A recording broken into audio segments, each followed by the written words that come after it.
अस्सलाम वालेकुम साथियों, हमारे यूट्यूब चैनल पर आपका इस्तकबाल है। साथियों, पिछले दिनों से आप देख रहे हैं कि सोशल मीडिया पर एक बहस छिड़ी पड़ी है लिफाफे को लेकर।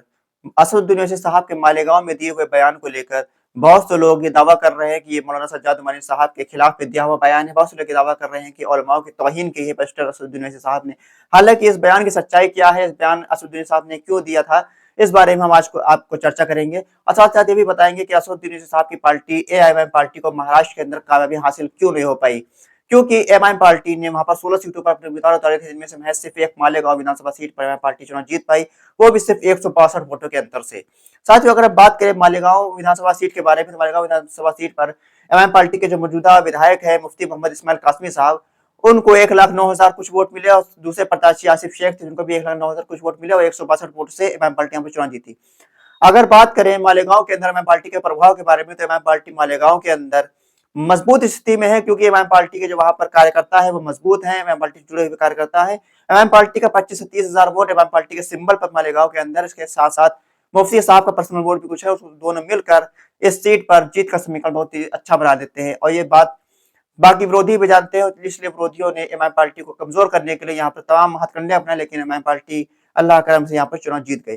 अब बात करें महाराष्ट्र के अंदर एमआईएम पार्टी कामयाब क्यों नहीं हो पाई, तो ये बहुत से रीजन ऐसे आ रहे हैं कि एमआईएम पार्टी महाराष्ट्र के अंदर जिन सीटों पर मजबूत थी, उन सीटों पर खास कर साजिश कर समाजवादी पार्टी की तरफ से कुछ मुस्लिम उम्मीदवार उतारे गए, जहां पर मुसलमानों के वोट को बांटने की साजिश करी गई। साथ ही साथ जो वहां पर बहुसंख्यक समाज का वोट था, वो वोट एक तरफा होकर भारतीय जनता पार्टी की तरफ गिरा है, ये भी चीज देखने को मिली है। साथ ही साथ एमआईएम पार्टी जो 2019 के विधानसभा चुनाव में जो वोट पाई थी, उससे दोगुना ज्यादा वोट सीटों पर एमआईएम पार्टी ने इस बार चुनाव में पाया है, लेकिन एमआईएम पार्टी को यहाँ पर हार का सामना करना पड़ा है। अगर हम बात करें औरंगाबाद ईस्ट विधानसभा सीट के बारे में, तो औरंगाबाद ईस्ट विधानसभा सीट पर एमआईएम पार्टी ने 2019 के अंदर 80,000 वोट पाए थे, लेकिन यही 2024 का जो विधानसभा चुनाव हुआ, इस सीट पर एमआईएम पार्टी को 91,000 वोट मिले। पूरा पूरा 11,000 वोट एमआईएम पार्टी ज्यादा पाई, लेकिन फिर भी एमआईएम पार्टी को यहाँ पर हार का सामना करना पड़ा। औरंगाबाद सेंट्रल की बात करें तो औरंगाबाद सेंट्रल के अंदर एमआईएम पार्टी को 2019 के अंदर 68,000 वोट मिले थे, लेकिन 2024 के विधानसभा चुनाव के अंदर एमआईएम पार्टी को यहाँ पर 77,000 वोट मिले, यानी कि 9,000 वोट एमआईएम पार्टी ने यहाँ पर ज्यादा लिए। इसके बावजूद एमआईएम पार्टी यहाँ पर हार का सामना करना पड़ा। इसके बाद अगर हम बात करें फारूक शाह साहब की सीट धुले सिटी सीट के बारे में, धुले सिटी सीट पर एमआईएम पार्टी 2019 के अंदर चुनाव जीती थी। यहाँ पर एमआईएम पार्टी को 46,000 वोट मिला था, लेकिन इस बार एमआईएम पार्टी को यहाँ पर 71,000 वोट मिला है, उसके बावजूद एमआईएम पार्टी यहाँ पर चुनाव हार गई है। 46,000 वोट पाकर एमआईएम पार्टी चुनाव जीती थी और 71,000 वोट पाकर एमआईएम पार्टी यहाँ पर चुनाव हार चुकी है। लगभग 25,000 वोटों का ज्यादा 25,000 वोट ज्यादा एमआईएम पार्टी ने इस बार लिए, इसके बावजूद एमआईएम पार्टी यहाँ पर चुनाव नहीं जीत पाई। अगर हम बात करें सोलापुर सिटी के बारे में, सोलापुर सिटी सेंट्रल सीट के बारे में, एमआईएम पार्टी ने पिछले बार यहाँ पर 37,000 वोट लिए थे, एमआईएम पार्टी यहाँ पर दूसरे नंबर पर रही थी। इस बार एमआईएम पार्टी यहाँ पर 60,000 से ज्यादा वोट लिए, उसके बावजूद यहाँ पर एमआईएम पार्टी चुनाव हार गई। इसके बाद हम बात करते हैं आपकी भिवंडी के बारे में। भिवंडी की सीट के बारे में एमआईएम पार्टी ने 44,000 वोट लिए थे, इस बार एमआईएम पार्टी को यहाँ पर कम वोट मिला, 15,000 से वोट मिल पाया। इसी तरह से कई सीटें ऐसी है जहाँ पर एमआईएम पार्टी को यहाँ पर बहुत ज्यादा वोट मिला है, लेकिन एमआईएम पार्टी चुनाव हार गई।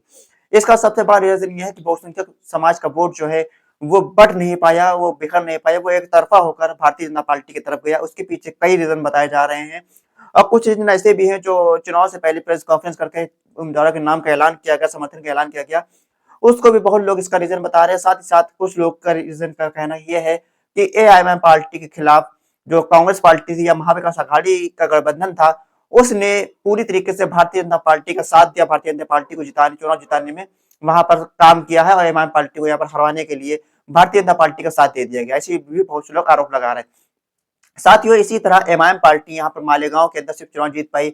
मालेगांव के अंदर असदुद्दीन साहब ने एक बयान दिया, उसमें कहा कि लिफाफों की जिंदगी गुजारने वालों, शर्म करो, आगे तुमको आगे भी देखना है, तुम महाराष्ट्र के मुसलमानों को नुकसान कर रहे हो। ऐसी बात असदुद्दीन साहब ने बहुत सख्त लहजे में कही थी। हालांकि इसके बाद, इस बयान के बाद बहुत सी सोशल मीडिया के अंदर चर्चाएं शुरू हो गई। बहुत से लोगों ने इस पर सज्जाद नोमानी साहब को फिट कर दिया गया कि सज्जाद नोमानी साहब पर बैरिस्टर असदुद्दीन ओवैसी साहब ने ये बयान दिया है। बहुत से लोगों ने कहा कि औरंगाबाद के उलमाओं के ऊपर ये कहा है और उलमाओं की वहां पर तौहीन की गई है असदुद्दीन ओवैसी साहब के बारे में। हालांकि अगर इस बात की अगर चर्चा करी जाए, तो असदुद्दीन ओवैसी साहब का जो जो लहजा था वो बहुत ज्यादा सख्त लहजा था, तल्ख लहजा था, ये बात मान सकते हैं हम। लेकिन असदुद्दीन ओवैसी साहब ने मौलाना सज्जाद नोमानी साहब के बारे में या फिर उलमा के बारे में इस बात को कहा है, इस बात को मानना ना मानना कुछ समझ नहीं आता, क्योंकि ये बात जब कही गई असदुद्दीन ओवैसी साहब के बारे में, असदुद्दीन ओवैसी साहब ने किसी का नाम नहीं लिया या फिर किसी उलमा का नाम नहीं लिया या फिर किसी पर्टिकुलर पार्टी का नाम नहीं लिया। असदुद्दीन ओवैसी साहब ने ऐसे लोगों को कहा है जो लोग इमाम पार्टी की मुखालफत करते रहते हैं और इमाम पार्टी के खिलाफ जो भी होता है उसको चुनाव में जिताने का काम करने की कोशिश करते हैं। इस तरह के लोगों को असदुद्दीन साहब ने लिफाफे में जिंदगी गुजारने वाला टाइप का कहा है। उलमाओं की तनकीद करी है, ऐसा बात नहीं की जा सकती क्योंकि असदुद्दीन साहब ने किसी का नाम नहीं लिया था। यहाँ पर असदुद्दीन साहब ने अपने बयान में सीधे सीधे कहा। साथ साथ असदुद्दीन साहब को कई बार देखा गया है उलमाओं की इज्जत करते हुए, उलमाओं के सामने झुक कर खड़े रहते हुए, उलमाओं के सामने जमीन पर बैठे हुए असदुद्दीन साहब को देखा जा सकता है, कई बार देखा गया है। इसलिए असदुद्दीन साहब उलमा की बहुत ज्यादा इज्जत करते हैं। उलमा की तौहीन करना असदुद्दीन साहब अगर करते हैं तो यह बात समझ से परे है, क्योंकि असदुद्दीन साहब ने किसी का नाम नहीं लिया है। पिछले उनका रिकॉर्ड ऐसा रहा है कि उलमाओं की बहुत ज्यादा इज्जत करते हैं, उलमाओं का एहतराम करते हैं। साथ ही आपकी क्या राय है कि असदुद्दीन साहब ने क्या जो बयान दिया है वो किसके खिलाफ दिया है? साथ ही साथ एम पार्टी के महाराष्ट्र के अंदर जो रिजल्ट आया है वो किस वजह से खराब हुआ है? ये भी आप अपनी राय कमेंट बॉक्स में दे सकते हैं। साथ ही हमें चैनल को सब्सक्राइब कर ले, वीडियो लाइक कर कमेंट बॉक्स में अपनी राय हमको आप जरूर दें। खुदा हाफिज।